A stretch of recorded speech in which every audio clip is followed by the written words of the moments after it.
नमस्कार मित्रों, मैं राज जानी वर्ष 2023 में आप सबका स्वागत करता हूं। इस वीडियो में हम विस्तृत जानकारी लेंगे कि वर्ष 2023 का मीन राशि के जातकों के लिए कैसा रहेगा।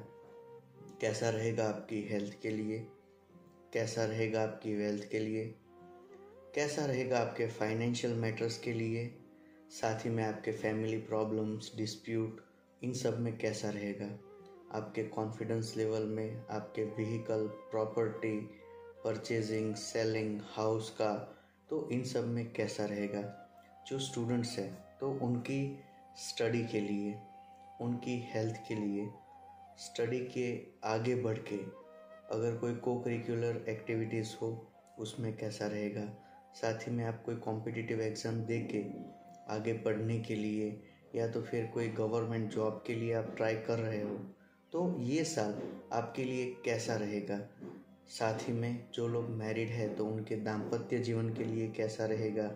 और जिन लोगों की शादी की एज हो गई है, आप शादी के लिए प्लान करना चाह रहे हो तो ये साल आपके लिए कैसा रहेगा। इस सब की विस्तृत जानकारी हम लेंगे। कैसा रहेगा ये साल आपके करियर के लिए, आपकी ग्रोथ के लिए, प्रोग्रेस के लिए। अगर आप आपके जॉब और बिजनेस या तो प्रोफेशनल प्रैक्टिस में कुछ चेंजेस लाना चाहते हो, कुछ नया ऐड करना चाहते हो तो ये साल आपके लिए कैसा रहेगा। साथ ही में कैसा रहेगा आपकी हेल्थ के लिए, खास करके कोई लंबी या पुरानी बीमारी जो है वो आपको किस तरह से इफ़ेक्ट करेगी, उसके लिए भी हम प्रॉपर डिटेल में डिस्कस कर लेंगे। साथ ही में आपके करियर के एक्सपांशन के लिए ये साल कैसा रहेगा। आप मेहनत करते हो तो उसका आपको कैसा रिजल्ट मिलेगा, आपका भाग्य आपको कितना सपोर्ट करेगा।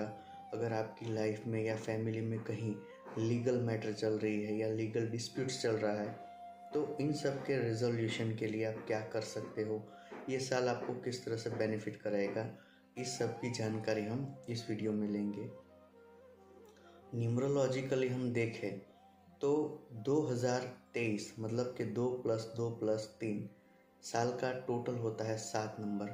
मतलब कि ज्योतिष के अंदर न्यूमरोलॉजी में 7 नंबर को केतु के साथ कनेक्ट किया हुआ है और नेपच्यून के साथ भी क्रिएट कर सकते हैं। तो इन दोनों में केतु जो है वो स्पिरिचुअलिटी के लिए, आध्यात्मिक क्षेत्र की उन्नति के लिए हेल्प करेगा, जबकि नेपच्यून जो है वो सृजनात्मकता, इमोशनल बैलेंस, क्रिएटिविटी, कुछ वैल्यू एडिशन करना, इन सब को नेपच्यून रूल करता है। तो ये साल में जिन लोगों की बर्थ डेट या तो पूरी बर्थ डेट का टोटल 7 नंबर पे आता है उनके लिए सविशेष फलस्वरूप देगा।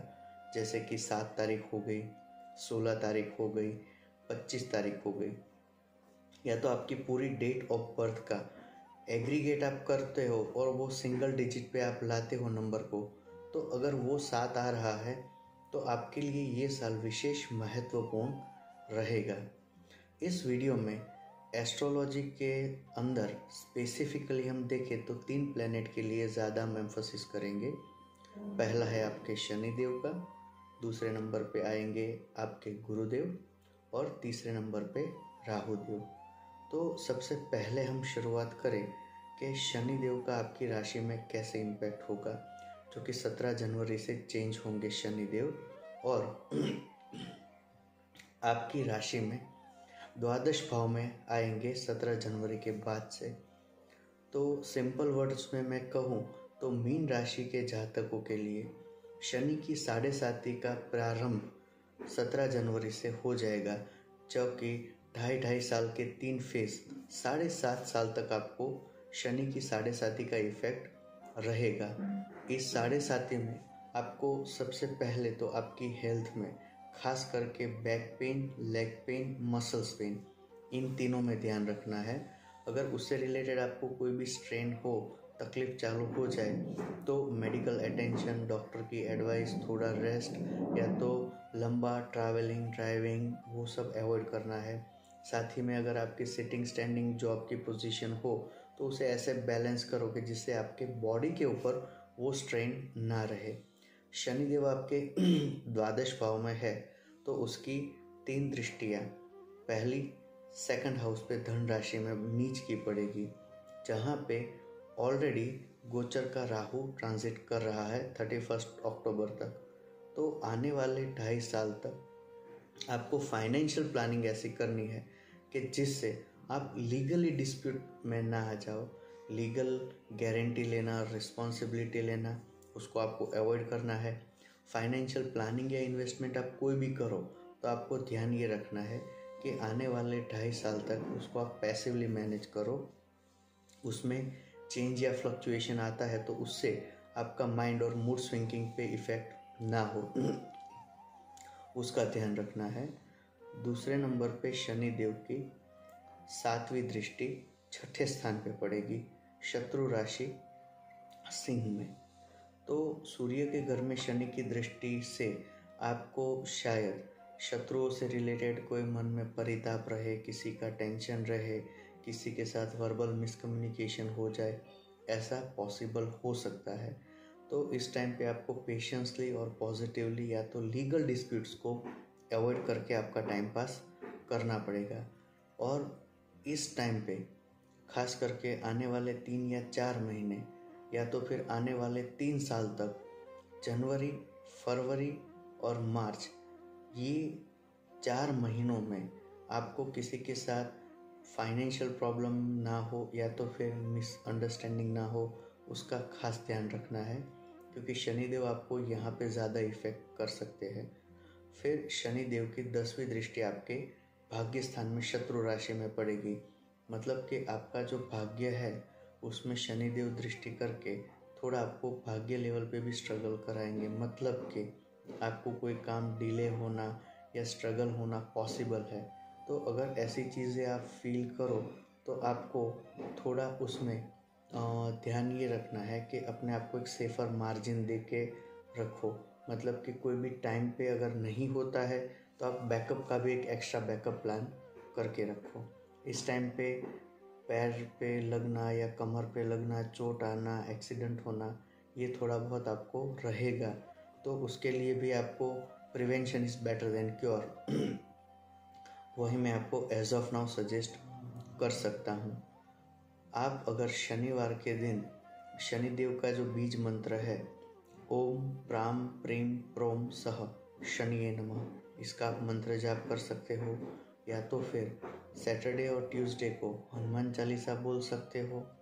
घर के अंदर हनुमान चालीसा का पाठ करना या तो फिर बजरंग बाण का पाठ करना, या तो आपके आसपास नेबरहुड में सबके साथ मिलके आप सुंदरकांड का भी पाठ करा सकते हो। उससे भी आपको शनि देव की जो तकलीफ़ है उसमें राहत मिलना चालू हो जाएगा। फिर दूसरे नंबर पे हम डिस्कस करते हैं गुरुदेव का। तो गुरुदेव जो है वो अपनी राशि 22 अप्रैल को चेंज करेंगे। अब तक गुरुदेव जो है वो आपकी ही राशि मीन राशि में थे और उसके बाद आपके धन स्थान में उनका ट्रांजिट हो जाएगा। तो जब तक गुरुदेव धन राशि मीन राशि में थे तब तक उनकी 3 दृष्टियाँ, मतलब 22 अप्रैल तक आपके एजुकेशन में, आपकी मैरिज लाइफ में और आपके भाग्य में, तीनों जगह पे थी। तो तीनों में वृद्धि हो रही थी। तो जो लोग स्टूडेंट्स हैं उनको अप्रैल महीने तक तो मेहनत करनी है, लेकिन अप्रैल महीने के बाद ज़्यादा अपनी कमर कस के मेहनत करनी पड़ेगी। ओवर कॉन्फिडेंट रहना नहीं है, रियलिस्टिक वे में आपको पढ़ाई करनी है। मान लो कि अगर आपको पढ़ाई में मन विचलित हो रहा है या फोकस कंसंट्रेशन नहीं हो रहा है तो आप चंद्र का मोती पहनो, शिव जी की पूजा करो, मेडिटेशन करो, या तो फिर रोज़ रात को चांदी के गिलास में पानी रख के सुबह उसी गिलास में से पियो। तो आपको स्टडी रिलेटेड, रिलेशनशिप रिलेटेड और जो लोग संतान प्लान कर रहे हैं उसमें भी आपको पॉजिटिव न्यूज़ या बेनिफिट मिल सकता है।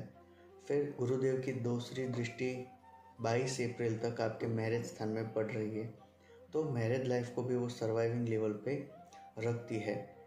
बट आपको अप्रैल महीने के बाद पार्टनर के साथ डिस्प्यूट या वर्बल मिसकम्युनिकेशन ना हो, उसका ध्यान रखना है। खास करके 15 सितंबर से 20 अक्टूबर के बीच में पार्टनर के साथ होने वाले सारे डिस्प्यूट्स को आपको अवॉइड करना है। फिर गुरुदेव की जो तीसरी दृष्टि है वो आपके भाग्य स्थान में पड़ रही थी। दैट मीन्स कि आपको भाग्य रिलेटेड सपोर्ट मिलना, आध्यात्मिकता आना, वो सब अप्रैल महीने तक रहेगा। अप्रैल महीने के बाद गुरुदेव की जो दृष्टि है वो आपके कर्म स्थान पे पड़ेगी, तो आपके जॉब में, बिजनेस में, उन सब में आपको बहुत अच्छा बेनिफिट मिलेगा। जो लोग फॉरेन जाने का प्लान कर रहे हैं उनके लिए विदेश योग भी इस साल बहुत अच्छा और पॉजिटिव रहेगा। मार्च महीने में, सितंबर महीने में और दिसंबर महीने में ये तीनों टाइम बहुत पीक रहेंगे आपको फॉरेन ट्रैवल के लिए। बट पॉसिबल हो तब तक ग्रीन एमराल्ड अगर आपने पहना है तो फॉरेन जाने के लिए जो लोग प्लान कर रहे हैं उनको स्पेसिफिकली ये एमराल्ड का स्टोन, बुद्ध का पन्ना निकाल देना है, तो आपको जाने के लिए ज़्यादा और रिसोर्सेज मिल जाएंगे। फिर हम बात करते हैं तीसरी जो है वो राहु देव की ट्रांजिट का। तो राहु देव आपके सेकंड हाउस में अक्टूबर महीने तक रहेंगे और केतु आपके अष्टम स्थान में। तो अक्टूबर महीने तक फाइनेंशियल प्लानिंग, किसी को पैसे उधार नहीं देना या किसी की गारंटी रिस्पॉन्सिबिलिटीज़ नहीं लेना, उसमें आपको पॉजिटिवली ध्यान रखना पड़ेगा। मान लो कि अगर आपको डेंटल पेन है या टूथेक है तो इस टाइम पे आप आपके दांत रिलेटेड सारवार डॉक्टर के पास एडवाइस ले सकते हो, उससे भी आपके लिए बहुत अच्छा बेनिफिट रहेगा। या तो आपके लिए ये मोस्ट इम्पॉर्टेंट रिक्वायरमेंट ये साल में रहेगी।